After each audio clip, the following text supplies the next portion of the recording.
Assalamualaikum warahmatullahi wabarakatuh. Saya Agus Budiansa dengan NIM 1807565 dari Pendidikan Bahasa Arab. Saya akan membahas tentang komunikasi keluarga dan masyarakat dalam pencegahan miskomunikasi dan penangkalan remaja bagi kemajuan pendidikan anak. Yang sudah saya temukan fenomena menarik untuk dibahas di sebuah kampung di Bandung, sebut saja Kampung Sicek. Yang saya temukan fenomenanya ada dua, miskomunikasi keluarga dan masyarakat bagi kemajuan pendidikan anak. Pertama, komunikasi keluarga, yang mana orang tua lebih mengedepankan sandang pangan papan dibandingkan dengan pendidikan si anak ini, dibandingkan dengan kemajuan pendidikan anak. Kedua, miskomunikasi masyarakat di lingkungan terhadap tamu. Masyarakat lebih mengedepankan ego dibanding dengan adab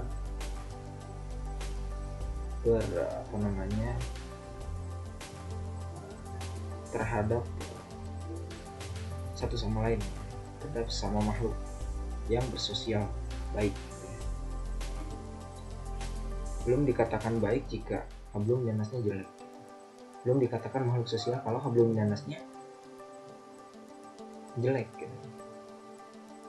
Ya. Kalau dikatakan baik, hablum minallah pun hablum minallah pasti baik juga, pasti baik di pandangan Allah. Definisi komunikasi menurut para ahli dalam buku pengantar ilmu komunikasi karangan Prof. Dr. Andes Habib Cangarang MSc dikatakan bahwa komunikasi sebagai instrumen dari interaksi sosial yang berguna untuk mengetahui dan memprediksi sikap orang lain serta mengetahui keberadaan diri sendiri, dilakukan dengan tujuan untuk menciptakan keseimbangan dalam masyarakat. Sejalan dengan pernyataan Ono Uhjana Effendi, komunikasi merupakan proses penyampaian pesan yang dilakukan seorang kepada orang lain dengan tujuan untuk memberitahukan, mengubah sikap, pendapat atau perilaku orang tersebut. Penyampaian pesan dapat dilakukan secara lisan atau secara langsung maupun melalui media atau secara tidak langsung. Definisi komunikasi keluarga menurut para ahli.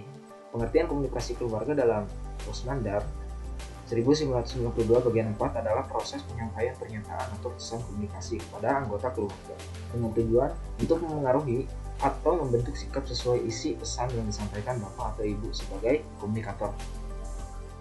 Selanjutnya Idris, sejalan dengan pernyataan Idris Sardi 1992 bagian 2, komunikasi keluarga pada hakikatnya adalah sesuatu proses penyampaian pesan bapak atau ibu sebagai komunikator kepada anak-anak sebagai komunikan tentang norma-norma atau nilai-nilai yang berlaku, ada budi pekerti dalam keluarga dengan tujuan keutuhan dan pembentukan keluarga yang harmonis. Tata cara berkomunikasi dalam Al-Quran. Menurut sudut pandang Allah dalam Al-Quran, norma-norma sosial Al-Quran menyebut komunikasi adalah salah satu fitrah manusia. Dalam Quran surat Ar-Rahman surat ke-55 ayat 1-4, Ar-Rahman, Tuhan yang Maha Pemurah, Allamal Quran, yang telah mengerjakan Al-Quran. Khalaqal insan, dia telah menciptakan manusia, Allamahul bayan, mengajarinya pandai berbicara. Tafsir Al-Bayan menurut As-Sawqani dalam tafsir Al-Fath Al-Qadir mengartikan Al-Bayan sebagai kemampuan berkomunikasi untuk mengetahui bagaimana orang seharusnya berkomunikasi secara benar atau qaulan sadida. Prinsip berkomunikasi dalam Al-Quran, kata qaulan sadida disebut 2 kali dalam Al-Quran. Pertama, Allah menyuruh manusia menyampaikan qaulan sadida untuk perkataan benar dalam urusan anak yatim dan keturunan, yakni Quran surat ke-4 ayat 9 sebagai berikutnya. Waliyahzalladina taraku min khalfihim dzurriyyatan dhi'afa khafu 'alaihim falyattaqullaha wa liyaqulu qawlan sadida. Dan hendaklah takut kepada Allah orang-orang yang seandainya meninggalkan di belakang mereka, itu orang munafik kita sebut anak-anak yang lemah, yang mereka khawatir terhadap kesejahteraan mereka. Oleh sebab itu, hendaklah mereka bertakwa kepada Allah dan hendaklah mereka mengucapkan perkataan yang benar. Kedua, Allah memerintahkan qaulan perkataan sesudah bertakwa. Sebagaimana firman Allah dalam Quran surat 33 ayat ke-70, ya ayyuhalladzina amanu taqullaha wa qulu qawlan sadida. Hai orang-orang yang beriman, bertakwalah kamu kepada Allah dan katakanlah perkataan yang benar. Jadi Allah Subhanahu wa taala memerintahkan manusia untuk senantiasa bertakwa yang dibarengi dengan perkataan yang benar. Nanti Allah akan membalikkan amal-amal kamu dengan penuh ampunan dosa kepada kamu. Ketiga, dalam komunikasi yang baik harus terdapat juga nasihat yang baik pula, seperti pada firman Allah Quran surat 4 ayat ke-63.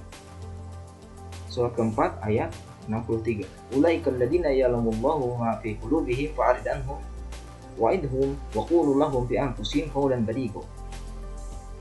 Mereka itu adalah orang yang Allah mengetahui apa yang di dalam hati mereka. Karena itu, berpalinglah kamu dari mereka dan berilah mereka pelajaran atau ilmu atau perkataan yang baik atau ajakan yang baik, dan katakanlah kepada mereka perkataan yang berbekas pada jiwa mereka. Keempat, suatu perkataan yang baik akan menciptakan suasana nikmat dunia akhirat. Itu artinya cukup dengan perkataan yang menjadi emas permata untuk seorang muslim terhadap orang lain, atau hablum minan nas, ya, yang penuh dengan hikmah seperti yang ada pada Al-Quran surat ke-17 ayat 28. Wa imma turidona anhum ibtigha rahmah min rabbika tarjuha wa qul lahum qawlan maysura. Dan jika kamu berpaling dari mereka untuk memperoleh rahmat dari Tuhan yang kamu harapkan, maka katakanlah kepada mereka ucapan yang pantas.